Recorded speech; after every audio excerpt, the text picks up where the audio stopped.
یہ آیت ہے نا یہ جو آیت ہے 7 سمندروں کی چابیاں اسی آیت کے اندر ہے. 7 زمینوں 7 آسمانوں اور جتنی بھی مخلوقات ایسی ہے جو ڈس سکتی ہے، جو چیر پھاڑ سکتی ہے، یا ایسی آفتیں اور بلائیں جو آنے والی ہیں، ان سب کو سنبھالنے کے لیے یہ آیت آخری طاقتور ترین آیت ہے، اور یہ عمل حیرت انگیز ترین عمل ہے. میں چند سانسیں پڑھواؤں گا، میں آج چند سانسیں پڑھواؤں گا، اور آپ کو علم ہے کہ یہ کتنی سانسوں کا عمل ہے؟ 40 سانسوں کا عمل ہے. اس کو دیکھتے ہوئے 40 سانسیں، اور ہر سانس میں اپنے مقصد، اپنی مشکل، اپنی پریشانی، جادو، جنات، بندش، بیماریاں، ناکامیاں، تکلیفیں، مشکلات، مسائل، الجھنوں کا ہر سانس میں تصور کرنا ہے. اگر چاہتے ہیں کہ ہمیشہ تمنگری رہے، مالداری رہے، عزت رہے، بھرم رہے، اور نسلیں پتہ نہیں کتنی آئیں گی کوئی خبر نہیں، اور ان کا رزق کشادہ رہے، کیسے ہوگا؟ کس طرح ہوگا؟ تو اس کا واحد حل اور اس کا واحد راستہ صرف یہی ہے. اپنے مالوں کو سوچیں، یہ میرا مال اللہ نے دیا ہے. میرے والد غریب تھے، میرا دادا غریب تھا، یا میرا والد مالدار تھا، یا میرا دادا مالدار تھا. آج اگر ان کی جائیداد اور چیزیں مجھ تک پہنچی ہیں تو ان کے پاس راز کیا تھا؟ یہ ضروری ہے. میرا ایک اور پیغام بھی سن لیجیے گا. یہ ضروری ہے کہ اپنی نسلوں کو فقیر اور غریب اور منگتا چھوڑ کے نہیں جانا. جتنی استطاعت ہو ان کے لیے اتنا جائیداد، پراپرٹی، مال، کوئی رزق کو چھوٹا سا چھوڑ کے جانا ضروری ہے. اپنی نسلوں کو خالی چھوڑ کے نہ جانا. اگر وسائل ہیں، حلال کے راستے ہیں، اگر نہیں ہیں کوشش کرتے رہیں. اللہ کا مال اللہ کے ذمہ ہے، اللہ کا نظام اللہ کے ذمہ. یہ آپ اگر اپنے پاس کچھ مال رکھتے ہیں، کچھ جائیداد رکھتے ہیں، سونے جواہرات رکھتے ہیں، یا کچھ چیزیں رکھتے ہیں، اگر آپ رزق حلال میں سنبھال کے رکھا ہوا ہے اور سال کے بعد ان کی زکوٰۃ دیتے ہیں اور رکھتے ہیں، تو یہ حرام نہیں ہے، اسباب کے موافق ہے اور توکل کے خلاف نہیں ہے. ایسا کرنے سے آپ گناہگار نہیں ہوں گے. ڈھاکہ میں ایک بازار ہے، اس کا نام خانم بازار ہے. خانم رئیس اعظم تھا، رئیس اعظم، پر اس نے زکوٰۃ، عشر، ہدیات، صدقات کے لیے اپنا مال محفوظ نہ کر سکا. بہت رئیس تھا. اس کے بارے میں تھا کہ 40 دن تک اگر گھوڑی دن رات دوڑتی رہے، گھوڑا دوڑتا رہے تیز رفتار، اس کی جاگیر ختم نہیں ہوگی. 40 دن 40 راتیں، 40 دن 40 راتیں ختم نہیں ہوگی. باپ کے مرنے کے بعد بیٹی کو ایک چسکا پڑ گیا. وہ تھا کپڑے کے پھاڑنے کی آواز. کپڑا نا پھٹتا ہے تو اس کی ایک آواز ہوتی ہے، بس اس کو آواز اچھی لگتی تھی. تھانوں کے تھان آتے تھے، وہ سارا دن قیمتی بوسکی کے، کرنڈی کے اور قیمتی کپڑے پھاڑتی تھی، اس کو ٹکڑے کرتی تھی. اس کا مشغلہ تھا. اور بیٹے کو مشغلہ یہ پڑ گیا، اس وقت نئی دیا سلائی آئی تھی، یہ ماچس کی ڈبیاں، تیلیاں، وہ ماچس کی ڈبیاں اور تیلیاں جلاتا تھا. اس کا بارود کی بو اسے اچھی لگتی تھی. بارود ہوتے نا، وہ بارود لگا ہوا تھا تو 2 بارود آپس میں ٹکراتے ہیں، شعلہ نکلتا ہے، اس سے بو بھی نکلتی ہے، اس کو بو اچھی لگتی تھی. ایک وقت آیا کہ وہ خالی ہو گیا. اور خانم فارسی کا لفظ اصل میں، وہ ایک اس گلی بازار کے چوراہے میں کھڑی ہوتی تھی ایک جگہ اور بھیک مانگتی تھی، اور اس کے نام پہ خود بازار کا نام خانم بازار پڑ گیا. میں جھنگ میں گیا، پرانی بات ہے، ہمارے ایک مخلص ہیں ان کے ہاں، ایک چوک میں کھڑا تھا، تو وہ چوک سے ان کی گاڑی لینے آئی کہ آگے راستہ سمجھ نہیں آ رہا تھا. تو مجھے کہنے لگے آپ میری گاڑی میں بیٹھ جائیں. میں ان کی گاڑی میں بیٹھ گیا. مجھ سے کہنے لگے یہ جو چوک ہے نا، فلاں فلاں، میں نام نہیں لیتا، فلاں فلاں، اس کی اتنی جاگیر تھی کہ 3 دن 3 راتیں گھوڑی دوڑتی رہتی تھی، ختم نہیں ہوتی تھی. اور پھر ان کی نسلوں میں کوئی ایسا آیا اور خود اس کو کوئی ایسی چیز پڑ گئی کہ ایک وقت تھا اسی چوک پہ کھڑے ہو کے بھیک مانگتا تھا.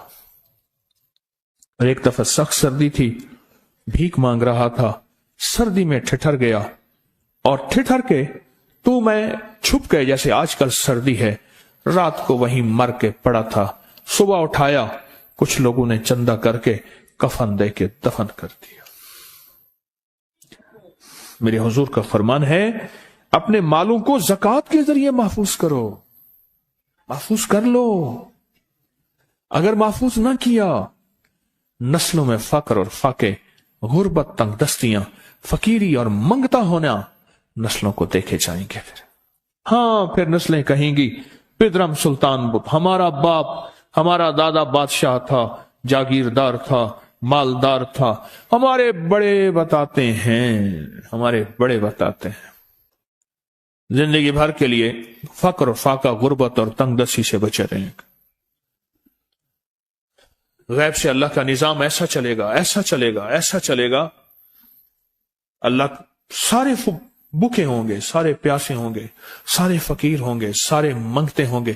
اللہ تجھے کھلائے گا بھی صحیح، پلائے گا بھی صحیح، سلائے گا بھی صحیح. عزت کے تکیے، عزت کے لقمے، عزت کے جام، عزت کے جام. مالک بن دینار رحمت اللہ علیہ کے پاس ایک بندہ ہدیہ لے کے آیا. اللہ کے ولی تھے. حضرت ہدیہ قبول فرمائے. آپ قبول فرما لیتے تھے، کسی کا نہیں کرتے تھے. میں نہیں لیتا، تیرا رزق حلال نہیں ہے. دیکھ کے فرما دی تیرا رزق حلال نہیں. دیکھ کے فرمایا تیرا رزق حلال نہیں. انہیں حضور حلال ہے، فرمایا نہیں ہے. تو اچھا فرمایا ایسا کر، یہ رزق لے جا جو مجھے ہدیہ دیتا ہے. تجھے سب سے زیادہ جو مستحق ضرورت مند ملے اس کو دے. دینے کے بعد پھر اس کا پیچھا کر. وہ ان پیسوں سے کرتا کیا ہے؟ اب مرشد کا حکم تھا، فرمان تھا، کیا. دیکھا تو ایک لولا، لنگڑا، اپاہج، معذور، اندھا، کانا، کپڑے خستہ حال، بالکل بے بس، اور بھیک مانگ رہا ہے. اس کا دل نرم ہوا اور کہا کہ اس سے بڑا ضرورت مند پھر کوئی نہیں ہے. اس کو جا کے مال دیا، پیچھا کیا. چلتے چلتے چلتے اس نے جا کے آگے گیا تو نہ وہ لولا تھا، نہ وہ لنگڑا تھا، نہ وہ کندھا تھا، کانا تھا، نہ وہ اندھا تھا، کچھ بھی نہیں تھا. بالکل ٹھیک ٹھاک ہو گیا اور یہ حیرت سے دیکھ رہا ہے. کرتے کرتے جا کے اس نے ان پیسوں سے حرام کام کیا. خاموشی سے آ گئے. آپ کا فرمان ٹھیک ہے،